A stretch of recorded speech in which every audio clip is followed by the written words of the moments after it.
미세먼지와 날씨 정보 최영우였습니다. 계속해서 이 시각 교통 상황 정리합니다. KBS 교통정보센터의 이승미 씨가 전해드립니다. 네, 이 시각 교통 상황입니다. 영동고속도로 인천 방향으로 용인휴게소 부근에서 수용차 관련 사고가 났습니다. 4차로와 갓길 막고 처리 작업하는데요. 차로 변경하느라 부근 밀리고 있으니까요. 각별히 주의 운전하셔야겠습니다. 강원권 강릉분기점과 둔내 사이는 바람이 강하게 불고 있습니다. 조심 운행하셔야겠는데요. 특히 화물차 운행하는 분들 날아갈 수 있는 물건은 없는지 짐 관리 더 단단히 해주시길 부탁드립니다. 중부 내륙고속도로 감곡 부근 작업 때문에 양방향이 모두 막힙니다. 창원 쪽 여주분기점에서 감곡 쪽으로 8km 정체고요. 양평 쪽은 감곡에서 3km 구간 밀리고 있습니다. 서울시내 낮 시간에 여유가 느껴지는데요. 올림픽대로 공항 방향은 청담대교와 성수대교 사이 작업을 하고 있어서 밀리고 있습니다. KBS 교통정보센터였습니다.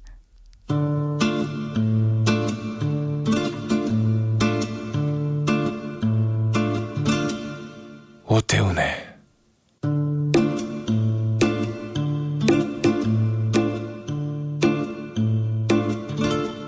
시사본부.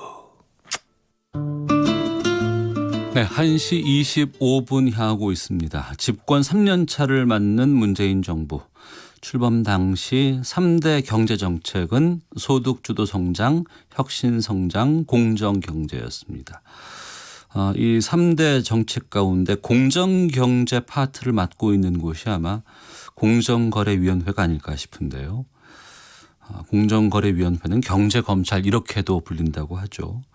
문재인 정부와 함께 김상조 호가 출항한 지 다음 달이면 만 2년이 됩니다. 스스로 어떻게 평가를 하고 있을지 또 앞으로 어떤 방향성 가지고 있는지 직접 들어보는 시간 갖도록 하겠습니다. 김상조 위원장 자리하셨습니다. 어서 오십시오. 네, 안녕하십니까. 예. 뉴스를 보니까 2017년 5월 17일 날 지명을 받으셨고 예. 그리고 한 달 좀 안 돼서 임명되신 6월 13일에 임명장 받았습니다. 만 2년 되셨어요. 네, 그렇습니다. 소회가 궁금합니다. 예, 벌써 2년이 지났다는 이제 생각을 하는데요. 예. 물론 이제 사람이 하는 일이다 보니까 뜻대로 다 되는 건 아니겠지만 네. 그래도 제가 이제 취임할 당시에 임기 3년을 이제 예정하면서 1년 차, 2년 차, 3년 차 계획을 미리 다 말씀드린 적이 있는데 네. 뭐 100%는 아니지만 만족스러울 정도로 그 제 생각을 실행에 옮기고 있다라고 느끼고 있고요. 예. 또 그 과정에서 국민들께서 이 공정경제라고 하는 것이 뭐 추상적인 그런 것만이 아니라 내 삶의 질을 개선하기 위한 근본적인 과제다라고 하는 것을 이제 다들 느끼시게 된 게 아닌가라고 하는 점에서는 나름대로는 뿌듯함을 느끼고도 있습니다. 2년 지난 이 시점에 뿌듯함을 느낀다고 말씀하셨는데요. 네. 자, 김상조 공정위 위원장과 인터뷰 유튜브에서 KBS 일라디오 검색하시면 영상으로도 시청하실 수 있다는 것 알려드리겠습니다. 처음에 지명되셨을 때 보니까 여러 야당에서 환영한다라는 그런 예. 성명이 나왔었습니다. 발표가 나왔었고 예. 재벌 저승사자라는 별명도 갖고 계셨습니다. 예. 그 교수로 강단에 서셨던 일과 예. 무언가 직책을 맡아서 직접 이것을 실행에 옮기면서 바꿔야 되는 그 일이 좀 다를 것 같은데 예. 어떤 부분에서 잘했다고 판단하시는지 또 어떤 부분에 참 힘들었는지도 좀 궁금합니다.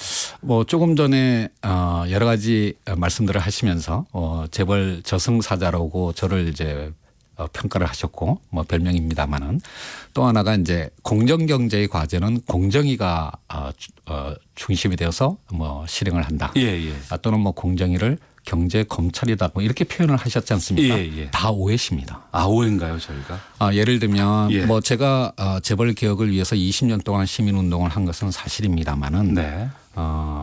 재벌을 정말 한국 경제의 소중한 자산이 되도록 거듭나게 하기 위한 것이지 뭐 그거를 해체하기 위해서 네. 부정적인 의미의 네거티브 캠페인을 펼친 것은 아니었다는 거고요. 예. 그다음에 더 나가서 제가 지난 2년 동안 정말로 열심히 좀 말씀드리려고 했던 것 중에 하나가 공정경제는 공정위가 공정거래법만으로 하는 게 아니다. 네. 그렇게 하면 실패한다. 어. 그러니까 여러 경제 질서들을 이루고 있는 여러 경제법이나 제도 관행들을 다 함께 개선해 나갈 때 예. 한국 경제가 선진 경제 질서를 갖출 수 있다. 이런 말씀을 드렸고요. 예. 무엇보다도 먼저 공정위는 경제 검찰이 아닙니다. 검찰하고 비교하지는 마십시오. 그리고 뭐 2년이 지났으니까 예. 뭐 새삼스럽게 느끼는 건데요. 뭐 솔직히 말씀드려서 대학 교수가 세상 최고의 직업이다라는 것을 매일매일 느끼고 있고요. 예. 임기 끝나면 빨리 대학으로 돌아가고 싶다라는 생각을 하루도 잊지 않고 있습니다. 예. 그럼에도 불구하고 임기 마칠 때까지는 국민께서 저에게 거시는 기대를 이루기 위해서 최선의 노력을 다하겠다는 다짐을 또 매일매일 같이 하고 있습니다. 예.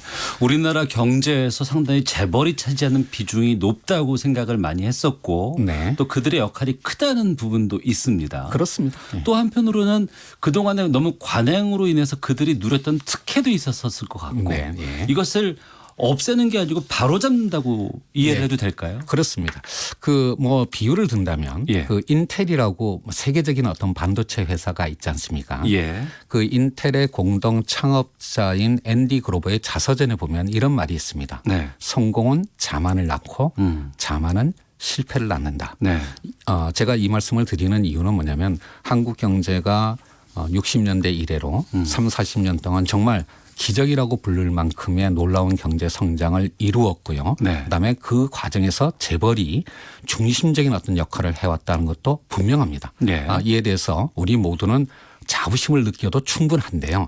다만 과거의 성공 방식에 계속 집착한다면 그게 지금 단계에서는 실패의 원인이 될 수 있다라고 네. 하는 것이고요. 한국 경제의 발전 과정에서 재벌이 해왔던 그 밝은 면은 계속 유지 발전해야 되겠지만 예. 지금 시대 상황에 맞지 않게 된 부분은 그거를 개선하고 더 나아가서 발전할 수 있도록 그렇게 만들어가는 게 재벌 개혁의 참뜻이라고 생각을 합니다. 네. 문재인 정부 출범 2년 맞아서 시민단체 진보 진영을 중심으로 재벌 개혁의 깃발은 이미 내려갔다 이런 비판이 나왔었습니다. 네. 거기에 대해서는 어떤 입장이실까요? 재벌 개혁의 성공을 위해서 필요한 요소는 두 가지가 있다고 생각을 합니다. 예. 하나는 의지, 또 하나는 방법인데요. 예. 시민단체나 진보 진영에서 과거의 어떤 기억들이 있습니다. 예. 즉 과거의 정부가 재벌 개혁을 한다고 했지만 그러다가 이제 또 재벌과 타협하면서 후퇴했던 네. 그런 과거의 기억을 갖고 있기 때문에 경계하는 어떤 마음을 가지고 현 정부에 대해서 여러 가지 고언을 주시는 거에 대해서는 네. 당연히 경청해야 된다고 생각을 합니다. 예. 하지만 예. 재벌 개혁을 위한 의지만을 갖고 있다고 해서 성공하는 것은 아니라고 생각합니다. 우리가 지금 갖고 있는 재벌 개혁의 어떤 상이나 목표 또는 그 방법이 사실은 1987년 우리가 정치 민주화를 이룰 때 생각했던 것 또는 1997년 외환위기를 겪으면서 우리 국민들이 마음속에 갖게 된 것이 지금까지도 오고 있는 부분이 많지 않은가라고 네. 생각합니다. 그러나 예. 30년 전, 20년 전의 재벌 개혁의 목표나 방법이 21세기 지금 상황에서도 유효하다고 할 수가 없습니다. 예. 지금 재벌 개혁의 어떤 목표를 이루기 위해서 의지는 흔들리지 않게 가야 하나 네. 그 방법은 21세기 4차 산업혁명 시대에 맞게 개선되어야 할 부분이 있다라고 생각하고요. 예. 그런 의미에서 시민단체나 진보 진영께서 과거의 기억 때문에 고언을 주시는 것은 감사하게 생각하고 경청하겠지만 다만 네. 예. 과거의 기억에 너무 머물러서는 안 되겠고 진보라는 것의 참뜻은 미래를 보면서 그 방향을 제시하는 것이 되어야 된다라고 생각을 합니다. 알겠습니다. 자, 오태훈의 시사본부 공정거래위원회 김상조 위원장과 함께 말씀 나누고 있습니다. 인터뷰 유튜브에서 KBS 1라디오 통해서 영상으로도 보실 수 있고요. 유튜브로 가윤한님께서 댓글 주셨는데 김상조 위원장님 반갑습니다. 공정위 직원들 재취업 문제, 외부인과의 접촉 문제 등 퇴임 전까지 내부 문제 해결에도 최선을 다해 주시기 바랍니다라고 견해 보내주셨습니다. 예, 제가 취임할 당시에 전 직원들 앞에서 약속했던 것이 있습니다. 네. 공정위에 주어진 시대적 과제, 즉 외부 개혁을 이루기 위해서는 무엇보다 더 먼저 우리 내부의 혁신을 이루어야 된다라고 생각하고요. 물론 여러 가지 오해가 있다고 생각을 합니다마는 국민들께서 공정위를 완전히 믿지 못하고 의혹을 가지시는 그런 어떤 역시 과거의 기억을 우리 스스로가 혁신해야 된다고 생각하고요. 뭐 그런 측면에서 특히 전직 공정위 어떤 직원들과의 불투명한 접촉 문제를 해결하기 위해서 뭐 일명 공정위 로비스트 규정 등 여러 가지 제도들을 도입해서 더욱더 발전시키는 노력을 끊임없이 하고 있다라는 말씀을 드리겠습니다. 네. 본격적으로 좀 질문 드려보도록 하겠습니다. 삼성바이오로직스의 분식 회계 의혹 수사하고 있는 검찰이 김태환 대표이사를 어제 소환 조사를 했습니다. 예.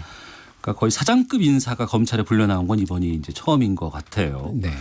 그룹 차원의 이제 증거인멸 정황까지 지금 드러나고 있는 상황인데 네. 이 이른바 삼바라고 부르는 삼성바이오로직스 문제 어떻게 판단하고 계시는지요? 사실 이 삼성바이오로직스의 분식회계 의혹은 제가 공정거래위원장이 되기 전부터 사실은 논란이 있었는데 네. 그 당시까지만 해도 저도 직접 이렇게 여러 가지 공시된 자료를 보고 나름대로는 검토를 해봤습니다마는 정말 딱 부러진 어떤 명확한 증거를 찾기는 어려웠습니다. 그러나 그 이후에 금융감독 당국이 여러 가지 조사를 해서 제재를 결정했고 지금은 검찰 수사를 하고 있는 단계인데요. 뭐 그 과정에서 사실은 저를 포함해서 많은 국민들께서 상상도 하지 못했던 여러 가지 어떤 자료들 특히 증거인멸 작업들이 이제 드러나고 있다라고 생각하는데 이 부분에 대해서는 검찰의 엄정한 수사와 그리고 법원의 공정한 재판이 있을 거라고 생각을 하는데 문제는 이러한 어떤 사건에 대한 수사와 재판이 삼성그룹의 지배구조에 어떤 영향을 미치느냐. 많은 분들께서 궁금해하시죠. 라는 것인데요. 제가 20년 이상 시민운동을 하면서 우리나라 기업들을 지켜봤고 또 그 과정에는 많은 부분들이 또 사실 이런 법률적 위험에 봉착하거나 또는 구조조정 과정을 거쳤던 기업들을 많이 보게 됐습니다. 네. 그 과정에서 제가 얻은 결론 중에 하나가 그룹 내부에서 법률적 위험의 관리에만 너무 매몰되어 있는 그룹의 경우에는 결코 좋은 어떤 결과를 가져오지 못했다라고 하는 것입니다. 물론 과거에 여러 가지 문제들이 있기 때문에 그거를 관리하는 것에 실무자들의 또는 임원급들의 최대의 관심사가 되겠지만 거기에 머물러 있으면 기업으로서의 생존 자체가 어려워집니다. 이런 상황에서 최고의사 결정자 즉 뭐 회장이라고 불리던 대표이사라고 불리던 그런 어떤 분들이 지배구조와 비즈니스 모델에 관해서 스스로 결정을 내리고 책임지는 어떤 모습을 보일 때에만 그 기업들이 이제 그 어려움을 극복하고 새롭게 나아갈 수가 있는데요. 제가 지금 최근에 삼성을 볼 때 한 가지 조금 안타까움 또는 아쉬움을 갖는 것은 뭐냐면 여러 가지 어려움, 국정농단 사태의 재판도 있고 삼성바이오로직스 수사 문제도 있지만 이런 상황에서 정말로 삼성그룹의 지배구조를 어떻게 개선하고 그리고 미래의 먹거리를 만들기 위해서 어떻게 새로운 사업을 만들어 갈 것인가라고 하는 거에 관해서 이재용 부회장께서 좀 더 적극적으로 결정하시고 그리고 그 자신의 결정을 국민들에게 설명하고 책임지는 모습을 보여주는 것이 필요하지 않을까라고 생각을 합니다. 단순히 묻고 뭐 이제는 앞으로만 더 안 그러면 되겠지라는 그런 차원이 아니고 완벽하게 다 모든 걸 털고 나가야지만 더욱더 건강한 기업이 될 수 있다. 아까 말씀드렸던 그 앤디 그로버의 말씀을 다시 한번 드리겠습니다. 삼성은 과거에 놀라운 성공을 이루었습니다. 거기에 머문다면 그것이 실패의 원인이 될 겁니다. 이제 새로운 어떤 삼성을 만드는 것은 이재용 부회장의 책임일 거고요. 스스로 결정 내리고 스스로 책임지는 모습을 보여주기를 기대합니다. 네. 우리나라 특히 이제 이 대기업들의 지배구조 문제가 상당히 좀 많이 드러나고 있습니다. 최근 들어서 특히 이제 한진그룹 같은 경우에도 경영권 관련해서 3남매 뭐 분쟁 지금 여러 가지 나오고 있고 지금 조원태 한진칼 회장이 지금 공정거래위원회로부터 동인으로 지정이 됐습니다. 그러니까 그룹의 지배 주주격으로 이제 인정을 받은 측면이 있는데. 주식 상속이라든가 승계 과정이 한진그룹은 다 끝났다고 보시는지요? 뭐 그것도 조금 오해를 하신 건데요. 제가 오해를 좀 상당히 많이 하고 있는 것 같습니다. 사실 공정거래위원회가 각 그룹의 총수를 지정하는 건 아닙니다.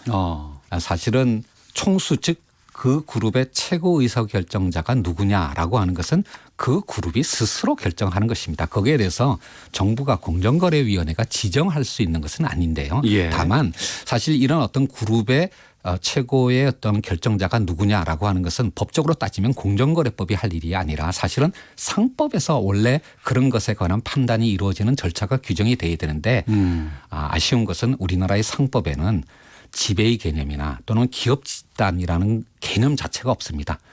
아, 그래요? 예, 사실 우리나라 상법학자님들의 좀 분발을 좀 촉구하고 싶은데요. 예. 이제 그러다 보니까 결국 이제 그런 어떤 부담이 행정법인 공정거래법으로 넘어와 있는 거고요.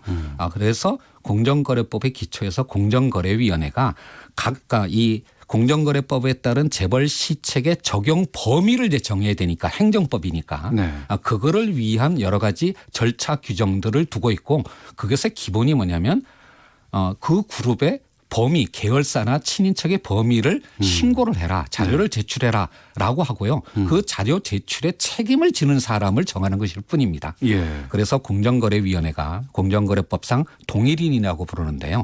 동일인이라고 지정을 한다고 해서 그것이 그 그룹의 실질적인 총수다, 결정자다라고 하는 의미는 아닙니다. 다만 예. 이제 이런 괴리를 가능한 한 축소시킬 필요가 있는데 작년에 저희 공정위에서 삼성그룹의 이제 이재용 부회장 그다음에 롯데그룹의 신동빈 회장을 예. 동인으로 이렇게 변경을 하는 절차를 사실상 처음으로 했었는데요. 네. 원래도 사실 여러 가지 이슈들이 있었습니다마는 원래는 그렇게 과감한 변화는 있지 못했는데 예. 내년쯤에는 조금 더 이 공정위의 동일인 지정 절차가 현실하고 부합하는 방향 쪽으로 좀 개선해야 되겠다라는 생각을 하고 있고 네. 이 부분에 관해서 제 개의 의견을 수렴해서 내년 이맘때쯤 동일인을 지정할 때는 네. 좀 더 현실과 부합하는 그런 어떤 결정이 내려질 수 있도록 저희 공정위와 기업들이 함께 노력하도록 약속을 드리겠습니다. 네. 보도에서 이제 여러 가지 그 재벌이라든가 기업 쪽의 측면에 대한 것들을 뭐 중점적으로 보도하는 측면들도 있고 또 한편으로는 또 너무 그쪽에 대해서 관대하다라고 좀 비판하는 좀 기업들도 나오곤 있습니다. 언론들도 나오고 있습니다. 또 한편으로는 최근에 와서는 왜 너무 재벌들만 옥죄는 것이 아니냐. 또 한편으로는 공기업이라든가 공공기관에 대한 역할도 상당히 좀 크다라는 부분인데 거기에 대해서는 제가 취임하면서 3년차 계획을 1년 단위로 말씀드렸다고 하지 않습니까? 예. 사실 이제 이게 개혁을 위한 저 나름대로의 어떤 구상인데요. 예. 1년 차에는 현행법을 엄정하게 집행하는 데 집중을 했습니다. 예. 그래서 우리 사회 한국 경제가 나아가야 할 길을 제시하는 그것을 목표로 했고요.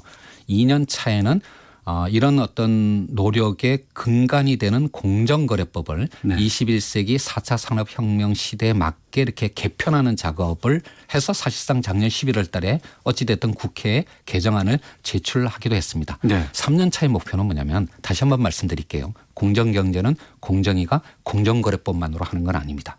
여러 부처가 협업을 통해서 해야 할 일들이 많고 법으로는 공정거래법뿐만 아니라 상법, 금융법, 세법 등등 여러 법률의 합리적 체계가 갖춰야 되는 것이 필요합니다. 네. 그런 관점에서 3년 차에는 이 공기업 문제를 주로 다루려고 하는데요. 과거처럼 그것도 예. 하나의 법이나 하나의 뭐 어떤 시행령에 따라서 획일적인 기준을 가지고 우리나라의 600개 공기업들을 한꺼번에 다 규율하는 그러면 또 실패하거든요. 그런 게 아니라 여러 부처와 협업을 통해서 각 부처가 관리하고 있는 대표적인 공기업의 모범적인 어떤 거래 모델을 만들고 그것의 성과를 확산시켜 나가는 이런 방향으로 노력을 하고 거의 지금 이제 검토 단계에 있는데요. 예. 뭐 이런 걸 통해 가지고 뭐 제가 한 가지 예를 말씀을 드렸습니다마는 예. 여러 부처의 협업을 통해서 실질적인 어떤 성과를 낼 수 있는 국민들께서 체감할 수 있는 성과를 만드는 게 저의 3년 차의 목표입니다. 예. 기대해 주십시오. 앞으로 발표할 내용들이 많습니다. 아, 그렇습니까? 예. 참 같은 내용이고 같은 적용이지만 시각에 따라서는 재벌 쪽에서는 힘들다 그러고 어떨 쪽에서는 너무나 미흡하다고 지적을 하고 있습니다. 예. 서 있는 곳에 따라 풍경이 다르다는 얘기처럼 그 가운데서 되게 힘든 부분들이 많으실 것 같아요. 이 말씀은 꼭 드리고 싶은데요. 사실 뭐 경제민주화나 공정경제의 과제가 어제 오늘의 일이 아니었지 않습니까? 네. 30년 동안 사실 우리 사회가 과제로 제시를 했는데 사실상 실패했습니다. 실패의 원인이 뭘까요? 저는 그 원인 중에 하나를 이렇게 생각합니다. 한국 경제의 구조적 요인에 대해서 근본적 조치를 취해야 된다. 이렇게 접근하면 저는 실패한다고 생각을 합니다. 어떻게 하나의 어떤 조치로 세상을 바꿀 수가 있겠습니까? 특히 경제 문제에 네. 기업 문제에 이렇게 접근하게 되면 의도하지 않는 경제적 비용과 정치적 저항을 불러와서 이게 실패의 원인이 된다라고 생각을 하고요. 네. 그래서 100점짜리 하나의 수단이 아니라 30점짜리 세 개의 수단을 합쳐서 90점을 목표로 하는 게 이게 바로 지속 가능한 개혁의 방법이라고 생각하고 그런 예. 측면에서 저는 재벌 개혁을 현행법의 엄정한 집행, 기업의 자발적 노력 그리고 필요 최소한의 영역에서의 법의 개정 이 세 가지 수단을 결합해서 지속 가능한 어떤 개혁을 이루고자 합니다. 네. 지켜봐 주시기를 부탁드리겠습니다. 예. 뭐 이런 과정에서 또 한편에서는 너무 옥죄다라고 말씀하시는 분도 있고 또 너무 또 다른 한편에서는 너무 물렁하다고 예, 예. 표현하실 분이 있겠지만 제가 이 세 가지 수단을 결합함으로써 네. 지속 가능한 어떤 성과를 내기 위해서 노력하고 있다라고 하는 점을 좀 기억해 주시기를 부탁드리겠습니다. 네. 청취자 스텔 땡땡님께서 우리나라가 지금의 경제 성장을 이룬 데에는 대기업의 역할이 컸습니다. 다만 지금까지 성과를 이루는 데는 사회의 도움도 있었던 만큼 대기업은 사명감과 책임감을 가지시기 바랍니다. 재벌 개혁도 이런 논리를 바탕으로 이루어졌으면 좋겠습니다라는 의견도 주셨는데요. 그 재벌을 비롯해서 우리나라의 모든 국민들이 평평한 운동장에서 자기가 노력하고 이룬 만큼의 보상을 받는 것. 네. 그게 바로 공정경제일 것입니다. 예. 자, 3년차 맞는 문재인 정부의 공정거래 개혁 또 김상조 위원장의 각오 한 말씀 듣겠습니다. 현 문재인 정부는 촛불혁명을 통해서 탄생했습니다. 네. 그 촛불혁명의 염원을 한시도 잊지 않고 있습니다. 다만 그 혁명의 염원을 현실에 안착시키기 위해서는 지속 가능한 진화도 필요하다고 생각합니다. 네. 저가 공정위뿐만 아니라 문재인 정부는 바로 이 촛불혁명의 정신을 진화의 방법으로 완수하도록 노력하겠습니다. 예. 감사합니다. 공정위 위원장은 임기가 예, 3년입니다. 그러면 아직 1년 남으셨네요. 아, 이거 그렇게 말씀하시면 안 됩니다. 아, 그런가요? 예, 정무직 공무원의 진퇴는 임명권자가 결정하시는 겁니다. 제 마음대로 임기를 설정하는 거 아닙니다. 알겠습니다. 네. 유튜브로 지금 시청하고 있던 김정수님께서 김상조 위원장님 늘 응원하고 있습니다. 앞으로도 힘내세요라는 의견 주셨습니다. 자, 만 2년 돼가고 있습니다. 김상조 공정거래위원장과 함께했습니다. 오늘 말씀 고맙습니다. 네, 감사합니다. 오태훈의 시사본부는 여러분의 소중한 의견을 기다립니다. 짧은